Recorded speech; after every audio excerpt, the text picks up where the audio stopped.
I'm Makeba Barnes. I am the admission counselor for upper school applicants, so applicants to 9th through 12th. We're going to switch gears just a little bit and move to a panel discussion, Q&A with some of our upper school students and some of the faculty members who you just met with. So if they are ready, we will have the students introduce themselves just as soon as their videos pop up. And then if you all participants, if you want to change your view to the gallery view, you can see all of us on the screen simultaneously. All right, I think that is all of us. Okay, so we'll start with Lizzie. Do you want to go ahead and introduce yourself? Sure. Hi, everybody. My name is Elizabeth Armstrong. I am a senior here at the Key School. I have been here since pre-K 4, so I consider myself a lifer. And some activities that I'm involved in at the Key School are basketball and field hockey, as well as I'm a peer leader in our outdoor education program. And I'm also a part of the knitting and open art activities. And I think my favorite subject at Key would either have to be the Civ program or our art program. Okay, great. Thank you, Lizzie. Chandler. Hi, everyone. I'm Chandler Pope. I'm also a senior.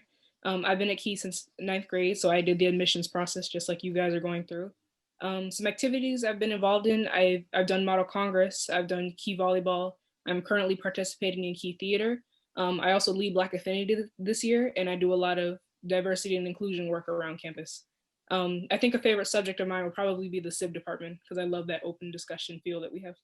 Great, thank you, Chandler. And we'll move on to Noah. All right, hi everybody, I'm Noah Simon. I use he, him pronouns, and I'm a senior. This is my 15th year at Key, so I came in pre-K 3, I'm a lifer. Yeah, I've been here a while. Activities I've been involved in, well, I'm one of the leaders of the robotics team this year, Lightning Coalition Robotics. I'm the lead programmer, and I'm also the vice president of the Student Forum. In addition, I'm involved also in Model Congress, the chorus, and I've helped with diversity, equity, and inclusion, and there's some other parts of student life that I've helped out with. My favorite subject at Key, really all of them, but I have to say probably math. Thank you, Noah. And so we'll move on to Zippy. Hi, everybody. My name is Zippy. I'm a senior this year, and I have been in Key since 10th grade. The activities I've been involved in are the robotics team, the math team. I've also written for our school newspaper, Spark. I've also been involved in Model Congress, and I have also done Tech Week for some of our theater productions. My favorite subjects at Key are Civ and art, like Lizzie. Yeah. Thank you, Zippy. We'll move on to Jenna. Hello, everyone. My name is Jenna. I am a junior in the Key School. I joined Key in the 9th grade, so I went through this admission process as well. The activities I'm a part of, both Model Congress and Model UN. I'm in Black Affinity with Chandler, and I play soccer. My favorite subject would have to be either math or science. I really like the STEM, so. All right, I'm seeing a trend here. Okay, Will, you want to introduce? Hi, everyone. So my name's Will. I'm a sophomore at Key. I came here in 9th grade as well. Some extracurriculars I am in. I play 3 sports. I run cross country, I swim, and I play baseball. And some activities I'm in robotics club, engineering club, and I'm part of Key Investors. And my favorite subjects are probably science. I like science. Perfect. Okay, and last but not least, Tessa? Hi, I'm Tessa Worthmore. I'm a sophomore right now, and I've been at Key since 7th grade. I am part of volleyball and a lot of the Key theater and musicals. I really enjoy those. My favorite subjects are probably the Civ program and the math program because they're just really great. Okay, good. Thank you so much. Jennifer Moore and Laura Baxter. Jennifer, you want to quickly introduce yourself, and then we'll move on to Laura and we'll jump into questions. Sure. Hi, I'm Jennifer Moore. I am the Director of Diversity, Equity, and Inclusion, and this is year 3 for me. Perfect. And Laura? Okay, sorry you guys. I'm driving to a swim meet, and so you're gonna maybe have a little bit of a hard time hearing me, and I'm sorry about that. I'm Laura Baxter. I'm the Director of College Advising, and I work with our students from 9th through 12th grade, but in particular 11th and 12th as they embark on the college process. Okay, perfect. Thank you so much. Okay, so we're going to jump into questions. If you have any questions for the panel, someone will be monitoring the chat, so you can go ahead and jot those questions in the chat. I'm going to start with, actually, I'm going to go back to Laura as the college advisor and ask a little bit about that college advising process. Two of our teachers, all of our teachers have talked about how the kids come back after graduating from Key and saw how well prepared they were for college. So what is that process that you take the children, the students, and their parents through your role as an advisor? Yeah, this is a good week to think about that, because for many of you, if you know that November 1st each year is the college deadline for most students to apply to college. There's lots of deadlines after, but that's kind of the first national deadline. So our seniors work with me really pretty much every day of senior year. And leading up to that, we start the college process at the beginning of junior year. And so also this week, I actually had our first full class and family meeting to kind of set the tone and set the scene for what's to come. But we actually start the process way back in 9th grade. So those students who are on the call right now, who've been here all 4 years, know that their favorite class, which you didn't mention, is Changing Lives. And I get to teach that class. Really, we just talk about career exploration, how you learn, how your personality impacts the college process. So we don't really talk about where do you want to go to school or what you want to study, but what are some of the things that you're really thinking about wanting to dig into in high school. So by the time they get to be a junior and we sit down and talk about their interests and their criteria for college, then they really had a lot of time to kind of think about that and process that. And then really from junior year all the way through senior year, we have a whole series of evening meetings, daytime meetings during what we call grade meetings, and then individual family meetings where I get to hear from parents as well and their input. And then obviously time just with students to work one-on-one. So it's a pretty thorough and involved process, but really culminates starting in junior year and going all the way through to the very end, and even as they're alums. Okay, thank you for that, Laura. Okay, so Boyd talked a little bit about and Diana talked a little bit about our humanities program. Actually, they gave us a great overview of the humanities program. Noah and Lizzie, being lifers at Key, can you all talk a little bit about that integration of teaching and learning and the philosophy of Key? We'll start with Noah, and then Lizzie, you can pick up where he leaves off. Thanks.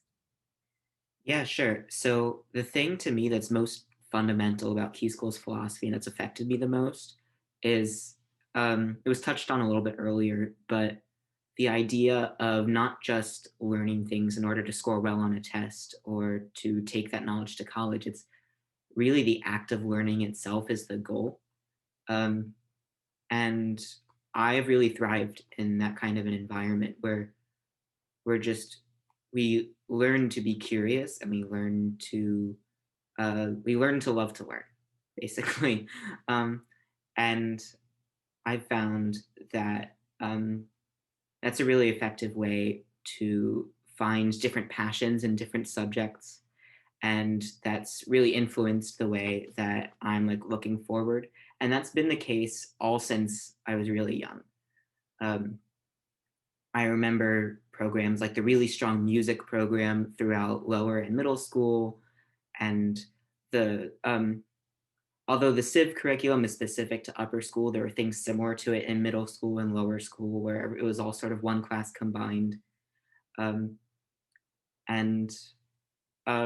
So yeah, the things that we've been talking about how Key School designs the curriculum, it applies to everything. It's not just buzzwords. Right, exactly. Thank you, Noah. And Liz, you want to add anything?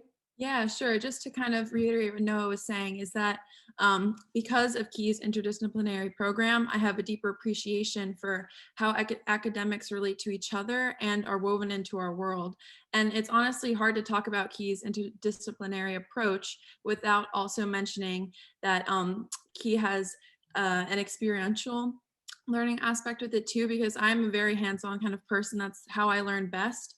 And I've grown up because I'm a lifer. I've grown up at Key School, and I think that Key School does a great job with all of its courses and programs with being hands-on and incorporating different subjects and topics into other classes. And some examples of this are in our outdoor ed program. In the trips, they incorporate science and art and environmental studies, and that's a great way to just incorporate all of those into that. And then also kind of what was a little bit mentioned before is our civ program.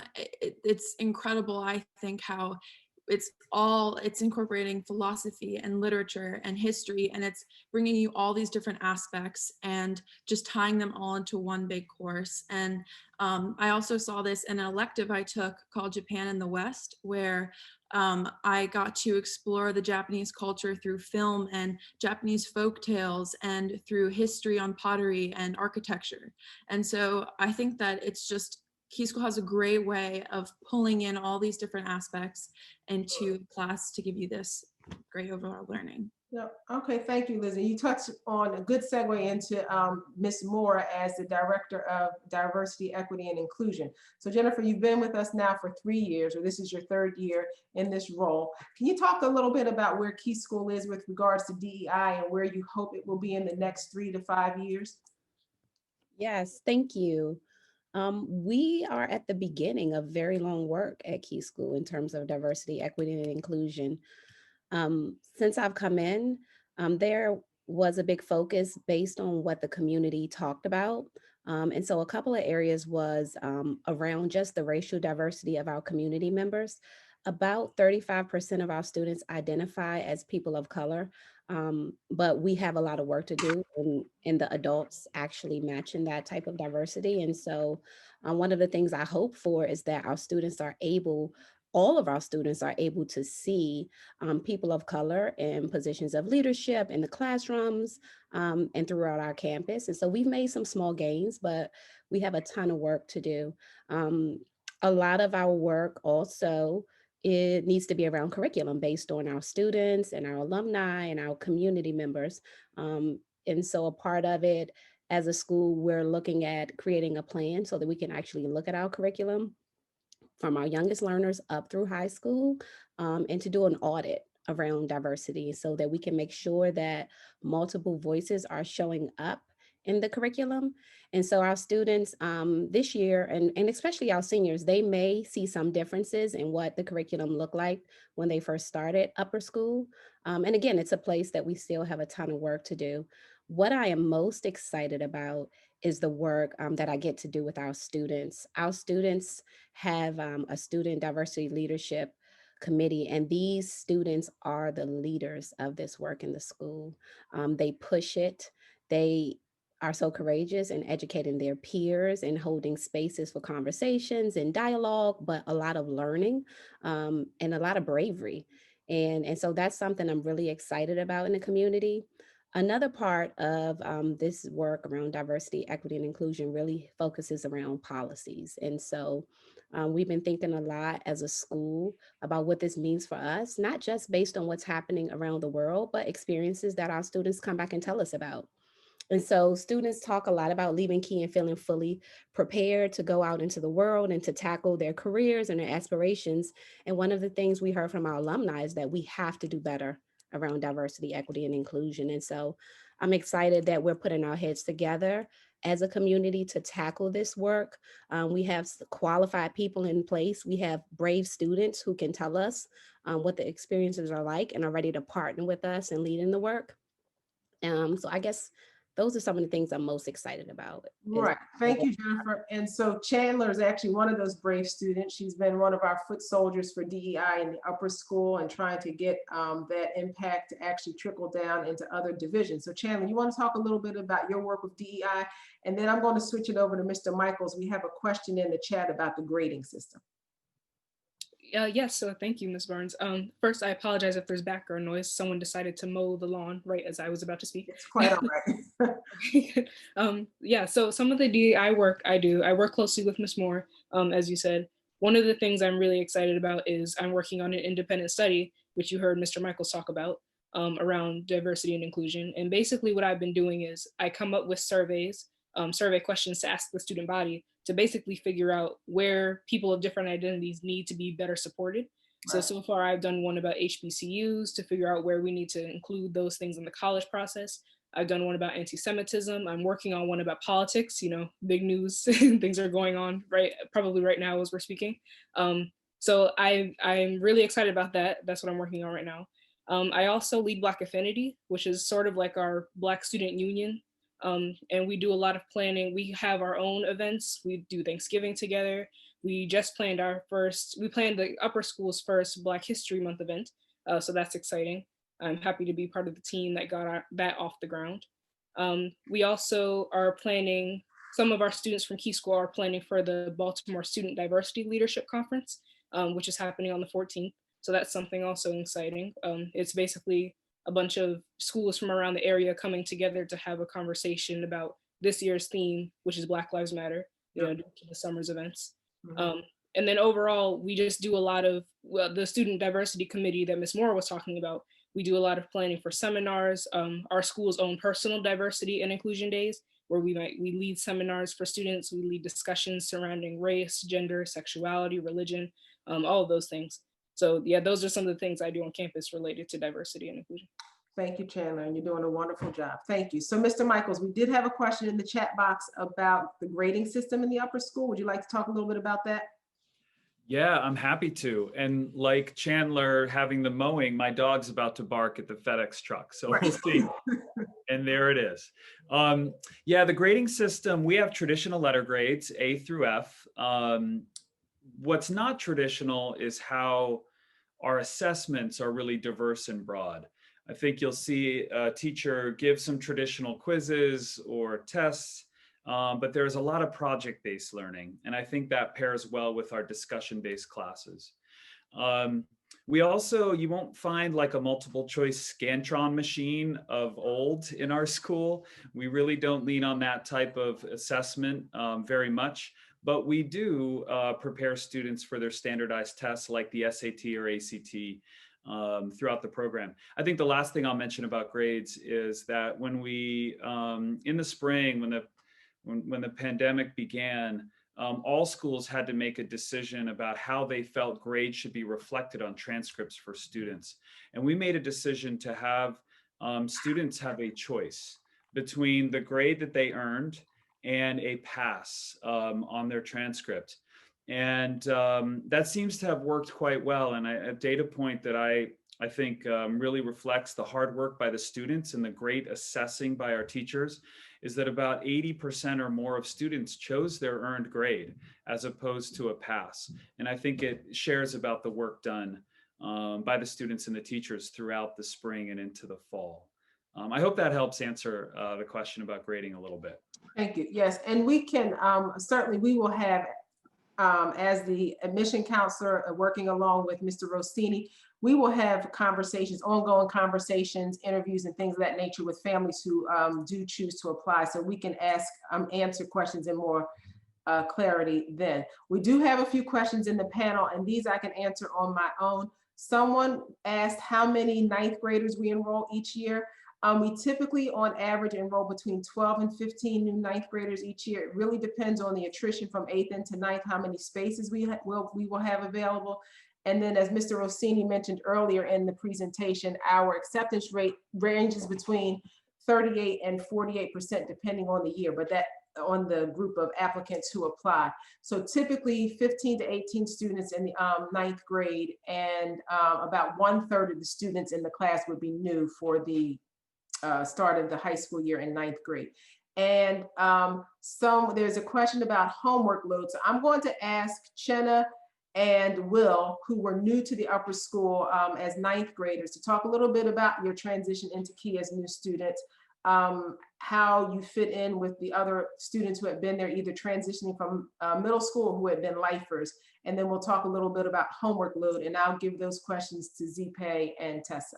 So Jenna, do you want to talk about your transition and the robust high school application process that you and your parents had before you chose Key? Yeah, so to touch on that, when we chose the Key School, it was really important for me and my parents, the academic system. You look at the CIV program and it's unique. It's the only one of its like form in our area. If you look at the colleges students from Key are going to and the SAT scores they get, it's just really what my parents wanted me to be a part of. Fitting in with the with lifers at Key was relatively easy. A lot of the activities that there are available, like sports teams, clubs, and like inclusivity and diversity, like Black Affinity, I was a part of that. It really helped me to get used to the students.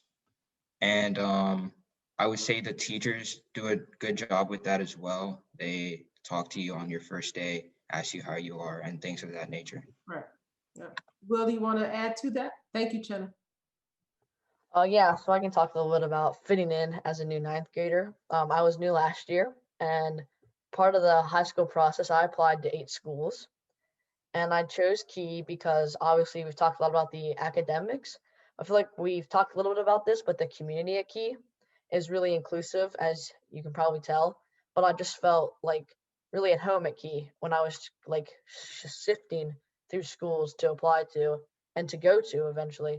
I felt that Key just was really inclusive, and I feel like there wasn't really an issue between me and people who have been coming to Key since like they were like 3 or 4. I feel like there really were no cliques right there. So thank you, Will. Thank you. Okay, just looking through the questions. I think we've covered them all. Okay, Zippy and Tessa. You want to talk a little bit about the sense of community at Key? Zippy, you joined us. You actually left your family at home in China to join us as a Key School upper schooler. What was the sense of community like for you, and how were you able to establish a home away from home? Tessa, same with you coming back to the States after being away for a long time and joining the Key School community. Zippy, would you like to start? Sure, I can start. So I came to Key in 10th grade from China as an international student, and I was really glad to be able to, well, first of all, I think I could say I'm a pretty shy person, but during my 10th grade year, that was the most fulfilling year of all my school career, because I kind of stopped to think of each year as doing test after test to get to the next grade, but as actually living the school year. And say in the classroom, we hold a lot of discussions, sometimes with the whole class and sometimes as small groups first. And I would always find kids that, and my peers just willingly invite me to all of those discussions. And I never felt alone or unaccepted in any way. And I also really liked the sports philosophy of Key School. My first year at Key, I was in the track team because I really didn't know how to play any other sports, but I was also terrible at track. Even then, my peers still accepted me and encouraged me, no matter how bad of a score I got from in all those meets. And also in activities, I'm also able to find a community in those. I've been in the math team for quite a while, and it allows me to meet my classmates and kids from other grades outside of the classroom. And I also love that I'm able to get in touch with other international students and find a connection there. Moreover, I love the community service at Key. Tatiana, one of upper school Spanish teachers, is involved in the Center of Help, and through her, I was able to become a volunteer at the Center of Help and find a community in the volunteers as well as the kids at the Center of Help. And I'm also able to volunteer at the Keys Lower School department. I did that in my junior year, and it was just so fun working with the little kids. All right, thank you, Zippy. So I'm actually going to, Tessa, ask you to switch gears very quickly and talk a little bit about the homework load and how you manage homework and how the 85-minute schedule in the upper school helps you manage your time regarding homework. So the homework load has really changed from last year and this year because of COVID. So last year, since we had classes at school every day, I had homework every night because I would have to prepare for the class the next day. But this year, because of COVID, and since our schedule is at home some days and at school some days, it's a really nice balance because when you're at home, you have a lot of free time. So if you are preparing for the class the next day, you have time to complete that homework. And personally, for my schedule, I really like it because I have what I call my easy day, where I have 2 classes and then a free block. So when that lands on a school day, an in-person school day, I like to do those classes, and then I have like 2 hours where I can complete all my homework that I haven't done or the homework that I received that day. And that really just prepares me to like finish all my homework, so I have more free time when I get home to study or go to sports, because we have some sports programs running right now. They're just practices. So I really do find that there's not too much homework that we're given. It's a nice balance between socializing with friends at school and doing homework and work and getting everything done. Okay. So we are running a bit over time. Were there any of our faculty members who wanted to reiterate or add on to anything that our students have shared? They've done a wonderful job. If not, I will hand it over to Mr. Nespole. And as I said, as the upper school admission counselor, any families who have questions that weren't addressed during our panel, feel free to reach out to me. We can answer questions by phone. We are offering tours Monday through Friday at 3:30. So there will be opportunities for you to speak and get your questions answered in more clarity. So I will hand it over now to Mr. Nespole.